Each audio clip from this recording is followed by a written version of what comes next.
गाय घाट बालिका गृह कांड पर जब मामला गर्मा गया है, तब अब समाज कल्याण मंत्रालय को समझ में आ रहा है कि गंभीरता से पूछताछ की जानी चाहिए। और इसी सिलसिले में जिस लड़की ने आरोप लगाया था उसके साथ पूछताछ की गई है, लेकिन पूछताछ भी ऐसी कि उसे लेकर सवाल उठ रहा है। बताया जा रहा है कि लगभग 3 घंटे तक चली पूछताछ में लगातार सवाल पूछे गए और सिर्फ एक बार पानी दिया गया और 1 कप चाय। इसके पहले यही समाज कल्याण विभाग उसी लड़की को दोषी बता चुका है और वंदना गुप्ता, जिसके ऊपर लड़की ने आरोप लगाया था, उन्हें क्लीन चिट भी दे चुका है। लेकिन जब मामला बढ़ा और अदालत की तरफ से स्वतः संज्ञान ले लिया गया, तब जाकर समाज कल्याण विभाग नींद से उठा और फिर पूछताछ शुरू की गई है। इधर इस मामले को लेकर महिला विकास मंच की तरफ से लगातार सरकार को घेरा जा रहा है और महिला विकास मंच का दबाव भी काम आएगा। और महिला विकास मंच के दबाव का ही परिणाम रहा कि समाज कल्याण विभाग की तरफ से अब पीड़िता से पूछताछ की जा रही है और जानने की कोशिश हो रही है कि आखिरकार उसका आरोप क्या है। लेकिन पूर्व में इसी समाज कल्याण विभाग ने पीड़िता को चरित्रहीन करार दे दिया था। अब नमस्कार, मेरा नाम है मोहित कुमार सिंह और आप देख रहे हैं हमारा विशेष कार्यक्रम एक्सप्लेनर। लेटेस्ट और ठोस फर्नीचर खरीदना हुआ आसान अफजल फर्नीचर से। यहाँ आपको मात्र 34,500 में पूरा फर्नीचर सेट मिलेगा। स्टोर स्थित है मुजफ्फरपुर के नरसंदा चौक पर। ऑर्डर करने के लिए अभी संपर्क करें 9931485437 पर। समाज कल्याण विभाग की तरफ से गाय घाट वाले मामले में जब लड़की की तरफ से आरोप लगाया गया, तो मात्र 1 दिन में ही जिसके ऊपर आरोप लगा उन्हें क्लीन चिट दे दी गई और उल्टा लड़की पर ही आरोप लगा दिया गया।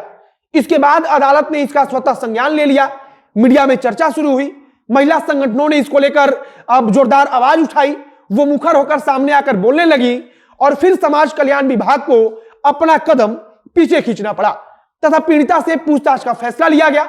पूछताछ का उद्देश्य था कि यह जाना जाए कि लड़की जो आरोप लगा रही है उसमें कितना दम है और दूसरा कि लड़की का आरोप जो है वो वाकई में क्या है और किन किन लोगों पर है, वह किन किन लोगों का नाम ले रही है। अगर मौजूदा समय की बात करें तो लड़की की तरफ से सीधे रिमांड होम की देखरेख करने वाली वार्डन वंदना गुप्ता का नाम लिया जा रहा है और कहा जा रहा है कि उनकी तरफ से ही लड़कियों को बड़े बड़े लोगों के पास भेजा जाता था। एक बात और है कि आमतौर पर अगर कोई पीड़िता है तो समाज कल्याण विभाग के अधिकारी उसके पास पूछताछ करने जा सकते हैं, लेकिन इस मामले में पीड़िता को खुद समाज कल्याण विभाग के कार्यालय में बुलाया गया। समाज कल्याण विभाग के निदेशक के चैम्बर में उससे पूछताछ की गई। जब पीड़िता समाज कल्याण विभाग के कार्यालय में पहुंची, तब उसके साथ महिला विकास मंच की 5 महिलाएं थी, लेकिन निदेशक के चैम्बर में पीड़िता के साथ सिर्फ 3 महिलाओं को घुसने की इजाजत दी गई। इसके पहले जब पटना में महिला विकास मंच की तरफ से प्रेस कॉन्फ्रेंस किया गया, तब उसमें इस बात को उठाया गया कि आखिरकार क्या कोई महिला है तो इस आधार पर उसका रेप नहीं हो सकता है। उनका सवाल बिल्कुल जायज था कि क्या किसी लड़की की शादी हो जाती है और वो महिला हो जाती है, तब उसके साथ अगर कोई दुष्कर्म करना चाहे या गलत काम करना चाहे तो वह नहीं करेगा, और क्या अगर उसके साथ ऐसा कुछ होता है तो उसे गलत काम नहीं बोलेंगे। सवाल एक और उठता है कि मजिस्ट्रेट पीड़िता का बयान लेने के लिए खुद उसके पास जाते हैं, लेकिन समाज कल्याण विभाग की तरफ से पूछताछ करने के लिए पीड़िता को निदेशक के चेंबर में बुलाया जाता है।